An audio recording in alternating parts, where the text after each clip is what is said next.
जो क्रियाकर्म होता है वो क्रियाकर्म हमें करते रहना, चले जाना, हमें पाप नहीं करना। ये जो आदमी बोलता है कि झूठ नहीं बोलना है, तो इनसे बचना चाहिए। पाप दोषों से, चोरी चुगली, निंदा, काम, क्रोध, लोभ, मोह, अहंकार, इन चीज़ों से जब आदमी इन चीज़ों से ऊपर उठ के भक्ति करेगा तब वो उसके भक्ति प्राप्त होती है।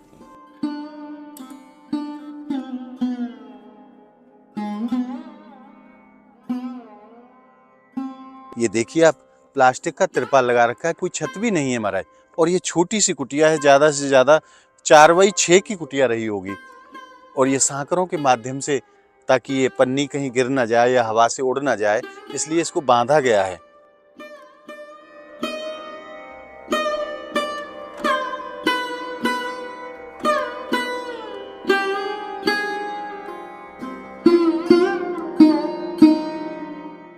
आप सभी भक्तों को मेरी राधे राधे। मैं प्रियासरण पारासर स्वागत करता हूं आपके अपने चैनल संत महिमा में। श्री जी की कृपा से और ठाकुर जी की कृपा से ब्रजमंडल में अनेकों साधु संत महापुरुषों के, त्यागी संतों के दर्शन बड़े ही सहज में प्राप्त हो रहे हैं। आज हम श्रीधाम बरसाना के जंगलों में आए हैं और यहाँ एक बड़े ही दिव्य संत विराजते हैं। कैसा उनका जीवन है, कहाँ से बाबा महाराज पधारे हैं, आज से पहले हमने कभी भी उनका दर्शन नहीं किया, आज प्रथम बार उनका दर्शन किया है। तो आइए चलते हैं संतों के चरणों में और आज सत्संग के माध्यम से अपने जीवन को धन्य बनाते हैं। क्योंकि बाबा तुलसीदास रामायण में लिखते हैं, बिन सत्संग विवेक न हुई और राम कृपा बिन सुलभ न सोई।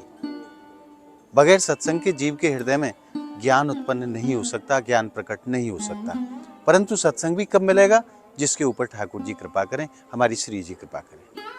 तो आज चलते हैं महापुरुषों के चरणों में और आज उनके जो उपदेश हैं, उस उपदेश के माध्यम से अपने जीवन को आज धन्य बनाते हैं। क्योंकि साक्षात भगवत स्वरूप हैं ये संत। और देख सकते हैं आप, जंगल में रह करके दिन रात प्रभु की आराधना करते हैं ये संत। आश्रय है तो केवल प्रभु के चरणों का, और उसी आश्रय को लेकर के ये दिन रात प्रभु की आराधना करते हैं, प्रभु का भजन करते हैं। तो आइए चलते हैं बाबा महाराज के श्री चरणों में और कहते हैं, दरस परस मत जन कर पाना, मिटे पाप कहे वेद पुराना। बाबा तुलसीदास रामायण में लिखते हैं, दरस परस करने से जीव के पाप नष्ट होते हैं। इन संतों की कृपा से, इन संतों के दर्शन से जीव के अनेकों जन्मों के पाप नष्ट हो जाते हैं और बहुत जल्दी भगवत कृपा की प्राप्ति हो जाती है। तो आइए चलते हैं संत भगवान के श्री चरणों में और आनंद लेते हैं आज के दिव्य सत्संग का। और मैं आपको दर्शन कराऊं कैसे दुर्लभ स्थानों पर, और कितनी सुंदर कुटिया बाबा महाराज ने बनाई है। आप देखिए, वृक्ष की छांव में कुटिया बना रखी है और कितनी साफ सफाई का भी ध्यान रखते हैं। बिल्कुल पर्ण कुटी लगती है महाराज।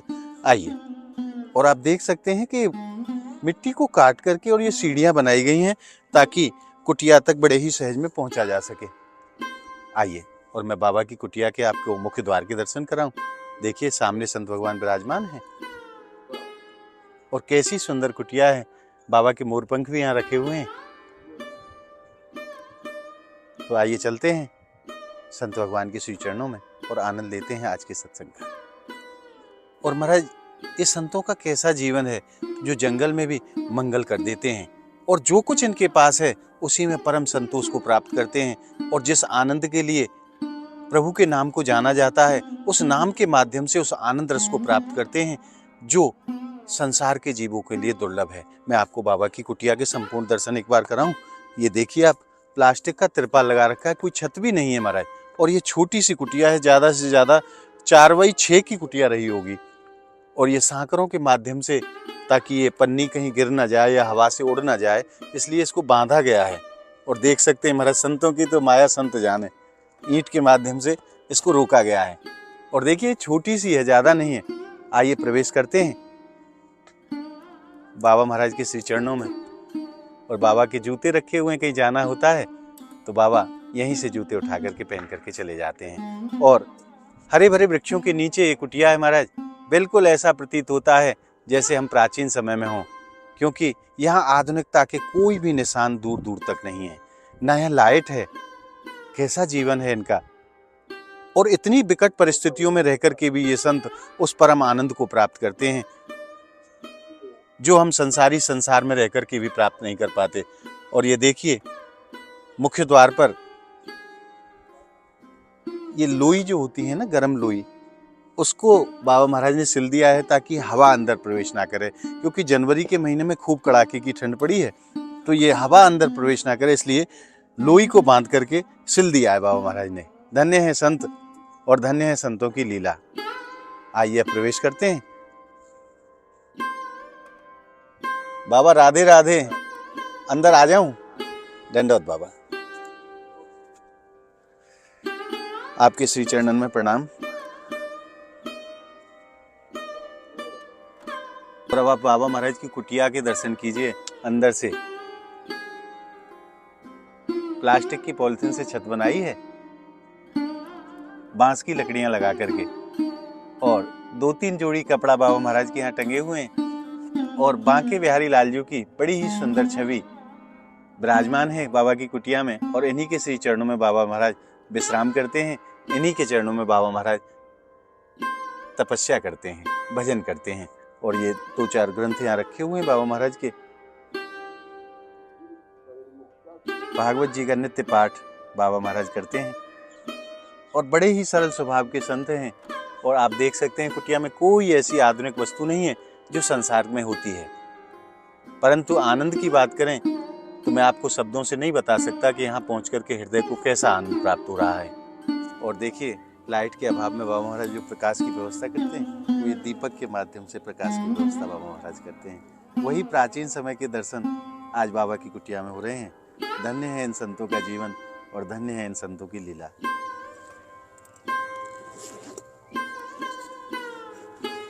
महाराज जी, ये श्री जी ने सेवा भेजी है आपके लिए,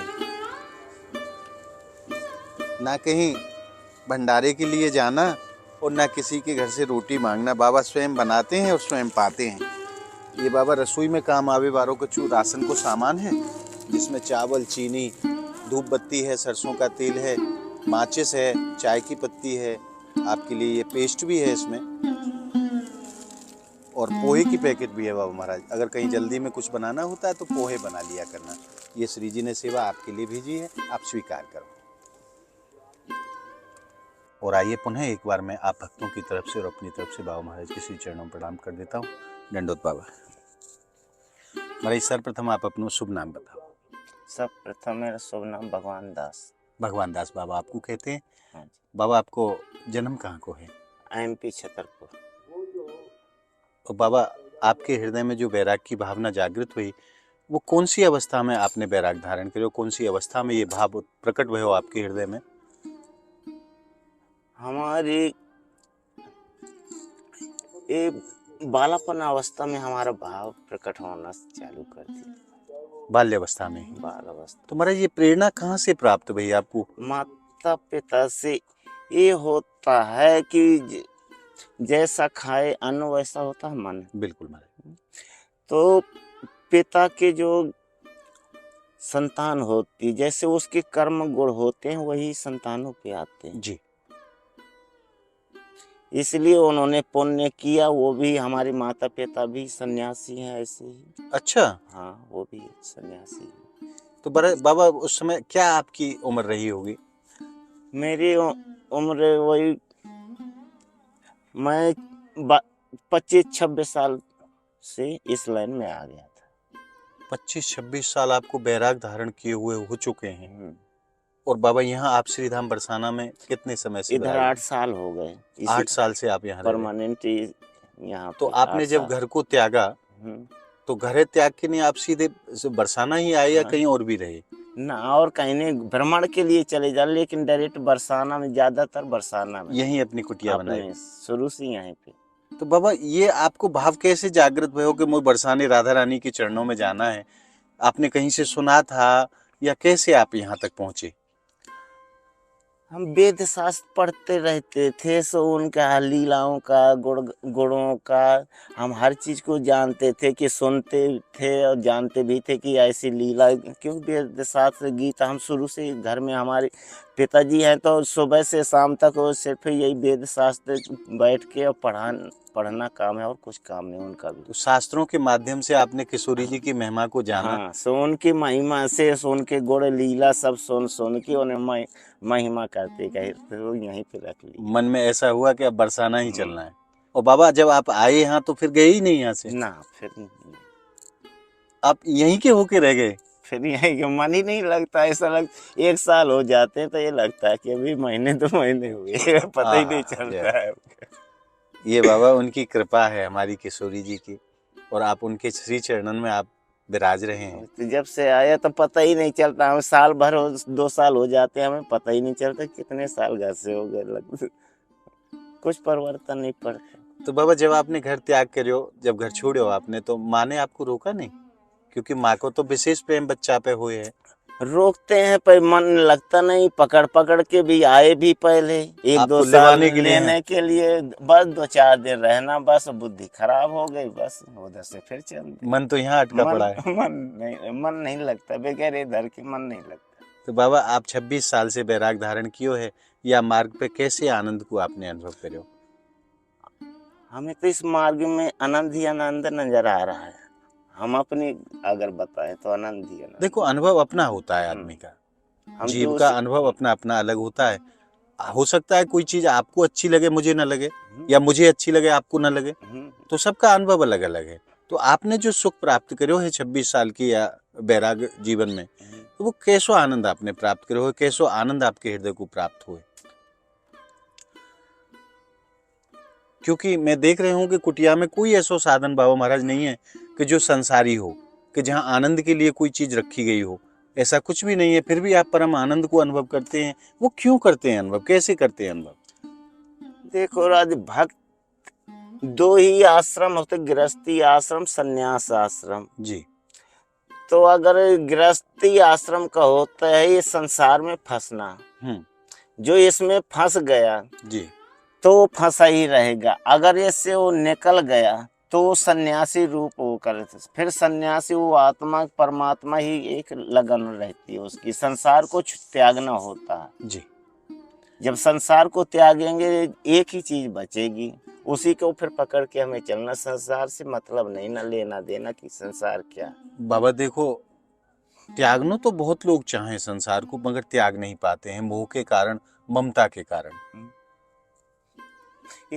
इसमें भी देखो अगर कुछ पाने के लिए कुछ तो खोना ही, कर्म करना पड़ता है, मेहनत भी करनी पड़ती, धर्म का पालन करना पड़ता। धर्म की रक्षा अगर हम करेंगे तो धर्म हमारी रक्षा करेगा। बिल्कुल बाबा, अगर धर्म की हम रक्षा नहीं करेंगे तो हमारी धर्म रक्षा नहीं करेगी। बिल्कुल सत्य बात। शुद्ध बात और सत्य बात को हम जानते हैं, 100 बात की एक बात को हम ज्यादा नहीं। बाबा आपके जीवन में जो ठाकुर जी ने जो लीला करी है, क्योंकि भगवान अपने भक्तन से बड़ो प्रेम करे, और आपने उन्हीं के आश्रय पे समस्त संसार को छोड़ दियो, और यहाँ जंगल में रह के नहीं आप नित्य प्रभु की आराधना करो हो, तो ठाकुर जी की निश्चित रूप से आपके साथ में लीला भई है। मैं इस बात को दावे से कह सकता हूँ कि प्रभु हमारे इतने कृपालु हैं कि भक्तों के तो महाराज सर पे बिठा लें, भक्तों को ऐसी कृपा करें।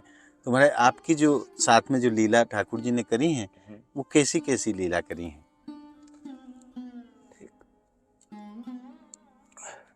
देखो लीलाएं तो ये हर तरह की कलाएं होती हैं।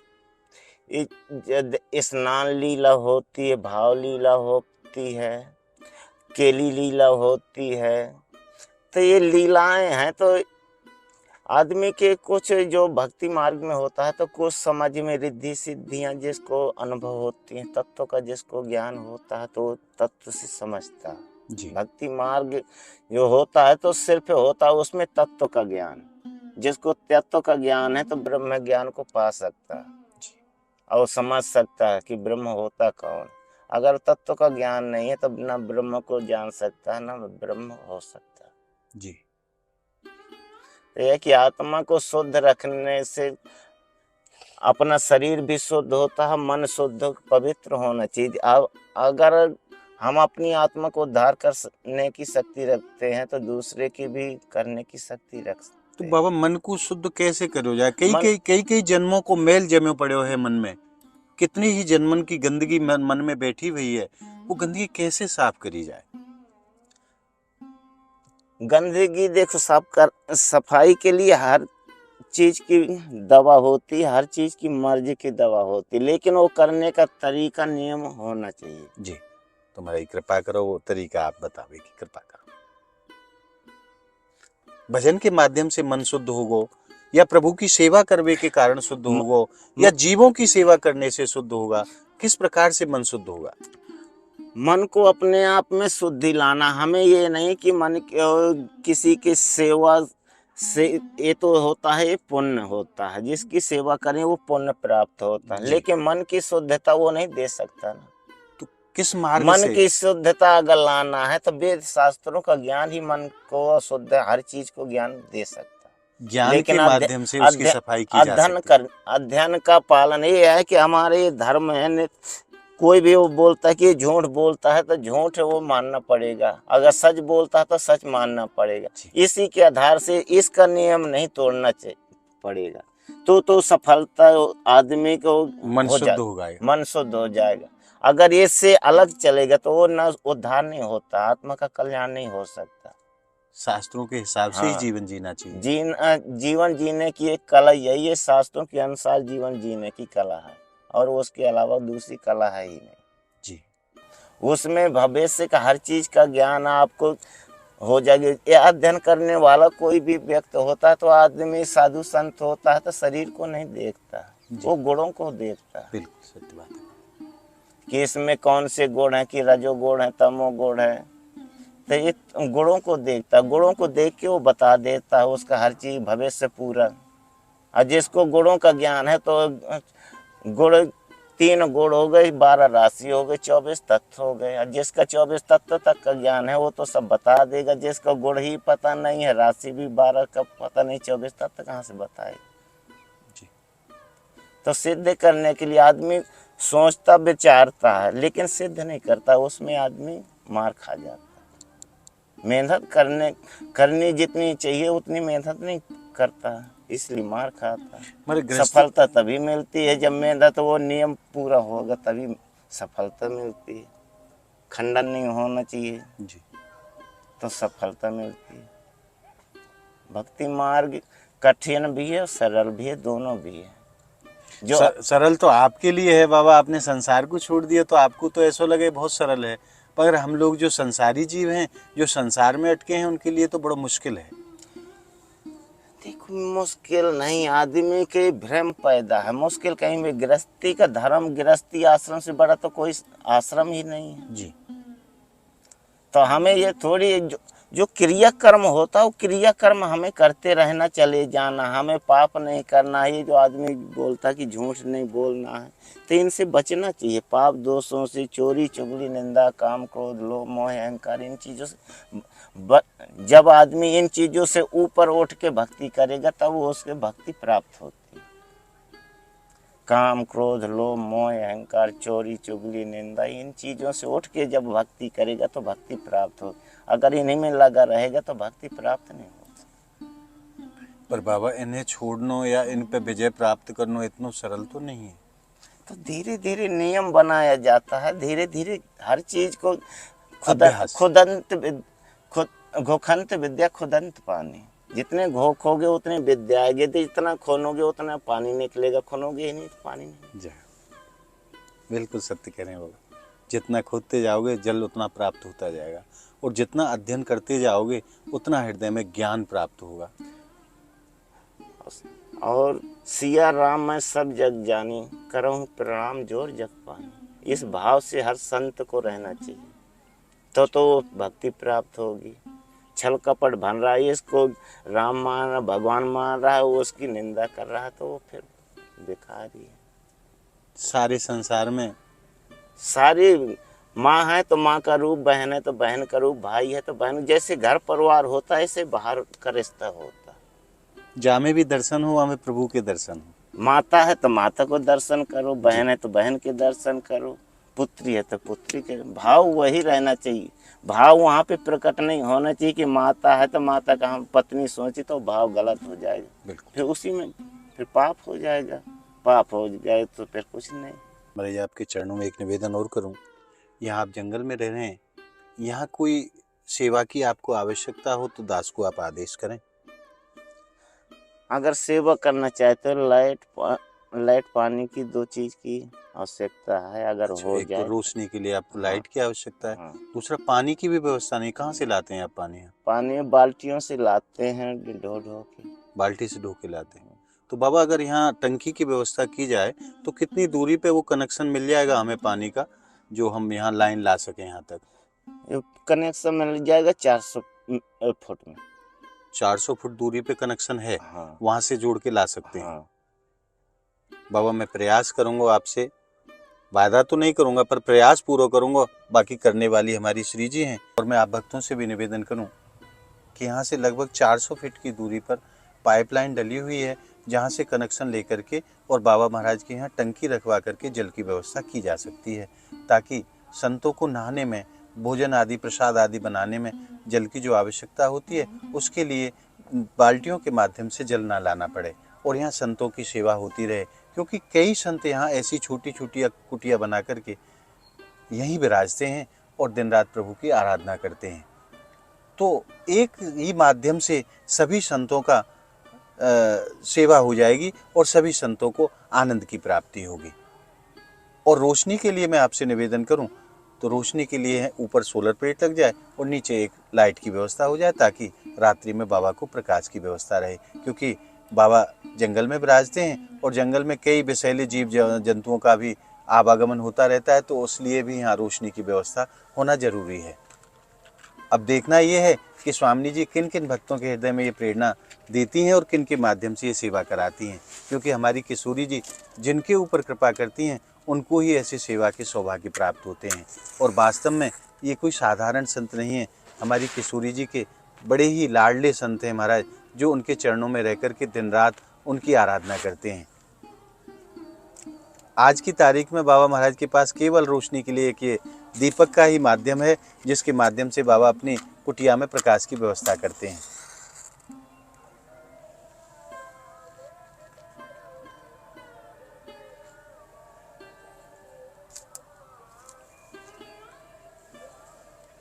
इसी दीपक के माध्यम से बाबा महाराज की कुटिया जगमगाती रहती है। परंतु रात्रि में कई जीव जनावर भी यहाँ घूमते हैं। हमारा जंगल का स्थान है और जंगल में कई जीव जनावर रहते हैं, तो रोशनी की भी बाबा महाराज को ज़रूरत है। आज आपने और हमने बाबा महाराज के दर्शन और सत्संग के रूप में हृदय में जो आनंद को अनुभव करो है, वो आनंद रस आपको कैसो लगे, आप कमेंट के माध्यम से हमें ज़रूर बताएं। और हमारी इस वीडियो को आप ज़्यादा से ज़्यादा लाइक करें, ज़्यादा से ज़्यादा भक्तों में शेयर करें, ताकि ऐसे महापुरुषों के दर्शन सभी भक्तों को सहज में हो सकें। अगर आपने संत महिमा चैनल को अभी तक सब्सक्राइब नहीं किया है, तो ऐसे ही संतों के दर्शन के लिए आप ज़्यादा से ज़्यादा संख्या में संत महिमा चैनल को आप सब्सक्राइब करें और हमारे ठाकुर जी और किशोरी जी के लाडले संतों के दर्शन सहज में ही आप भक्तों को प्राप्त होते रहें। इसके लिए आप संत महिमा चैनल को ज़्यादा से ज़्यादा संख्या में सब्सक्राइब जरूर करें और संतों की कृपा को अपने जीवन में अनुभव करते रहें। क्योंकि ये कोई साधारण संत नहीं है, ये ठाकुर जी के और प्रिया जी के बड़े लाडले संत हैं महाराज। और मैं तो अपने शब्दों में कहूँ तो साक्षात भगवत स्वरूप है ये संत। अगर इनकी कृपा भी हमें प्राप्त हो गई महाराज, तो हमारा जीवन धन्य हो जाएगा। तो मिलते हैं ऐसे ही एक और महापुरुष की वीडियो के साथ। तब तक के लिए आप सभी भक्तों को श्रीधाम ब्रजमंडल की पावन भूमि से और बाबा महाराज के श्री चरणों से आप सभी भक्तों को मेरी प्रेम भरी राधे राधे।